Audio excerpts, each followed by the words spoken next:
Every year, hundreds of thousands of people attempt crossing the Mexican border to enter the U.S. illegally. Some never make it. Their remains are found in remote desert areas where their journey and stories end. Sharyl Attkisson visited one Arizona morgue where forensic science is being used to identify the missing. Since about 2001, we've had the largest number of undocumented border crosser deaths for any single jurisdiction in the U.S., and so we've had a lot of experience with examining these kind of remains.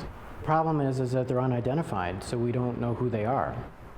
These two white bores represent the left side of our cooler and the right side of our cooler, and we can hold about 125 full-sized remains in our indoor cooler. And how do you mark or designate the ones who may be undocumented border crossers? With blue outline, so if you see the blue marker right here, those are individuals, especially on the right-hand side, that we believe are likely undocumented border crossers. A great deal of effort goes into, and a lot of respectful effort goes into trying to identify who these people were. There is. And essentially this is where we store the majority of our remains. Many of the remains to the right side of the cooler, the direction I'm facing, are people that we believe to be undocumented border crossers. As you could see, that some of these bags are not full bodies. So here we have some remains that were recovered actually back in 2013. And what we have, I'm not even sure what we have here.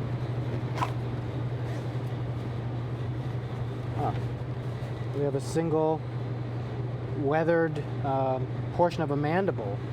So we can tell that this bone is human, and it may have been buried at one point, but then became on the surface of the desert.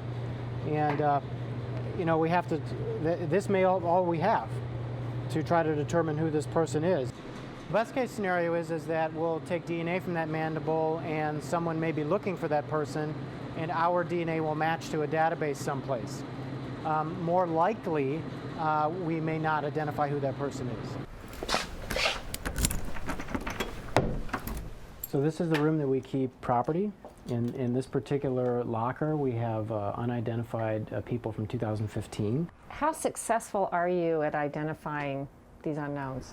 It's actually pretty good. So we've had about 2,500 unidentified remains since 2001 of people we believe to be foreign nationals. We've identified about 1,600 to 1,700 of those, so it's about 65%. That's pretty amazing, really. Yeah, it's pretty good. That still leaves us with 800-900 individuals that we have not identified. And essentially, the odds of us identifying someone are directly proportional to the condition of the remains when they come in and whether or not they have any personal effects with them.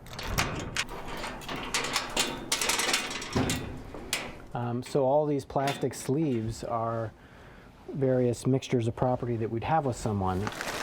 We can show to foreign consulate staff, to the Border Patrol, to who's ever interested, what was found with these remains, and they can assist us in trying to identify a person. This is an individual we found in 2015, and on his person he had some personal effects, including this watch, which still appears to be working, this kind of faded, looks like a Levi's wallet, some Mexican currency, both coins and money, some photographs. Just because somebody has personal effects doesn't mean that it's that person, because people travel under aliases quite frequently. They may have just flat-out false IDs. So what is the key when you're able to identify somebody that was carrying a fake identity? What's the key to figuring out who that was? Finding family. Because if you have a family, you can compare a family reference sample to the remains that we have to determine if they're related. So here we have some nail clippers and antifungal. Little prayer cards are common.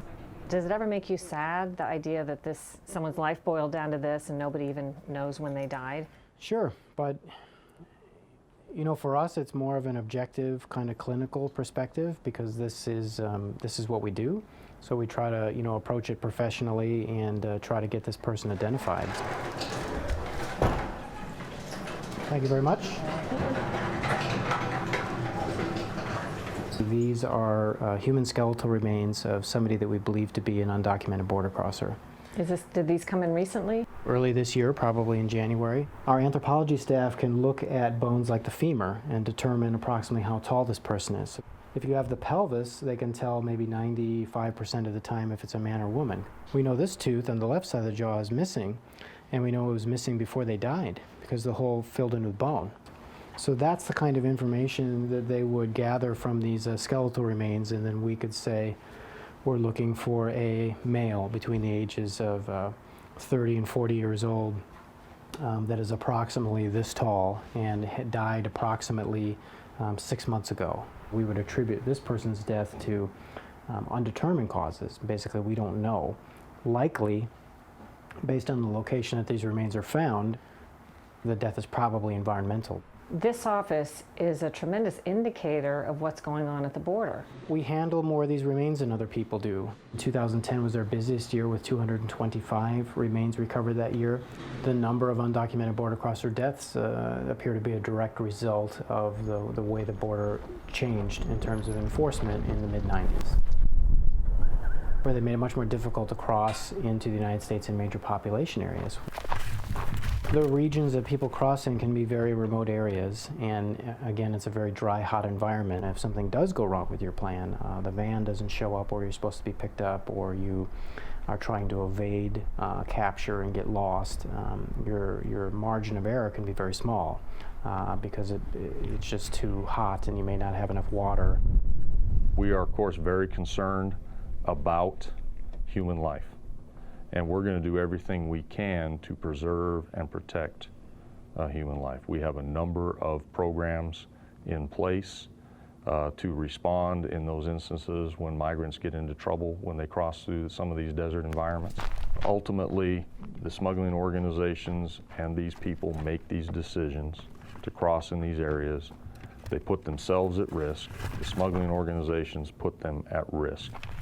So the people that have died, they've died. There's nothing that you can do for them any longer, but we're still collecting information on cause of death and manner of death so that we know under what circumstances people die, so that people can make decisions, like public health decisions, on what they need to do to decrease deaths. Or if somebody's unidentified, it's to help family members find closure. The death investigation system exists to serve the living. An update to a story we first reported in March on an anticipated flood of Cuban refugees caused by the administration's normalized relations with Cuba. We heard this week that El Paso, Texas is preparing to receive as many as 3,000 Cubans. Most transit through South America to Mexico and then into the U.S. The difference? They're taking advantage of a unique law that allows them to stay legally in the U.S. if they can get one foot on solid ground here. It's a relic from the Cold War, a law that some are beginning to question. Still to come on Full Measure, just how bad is distrust in the government?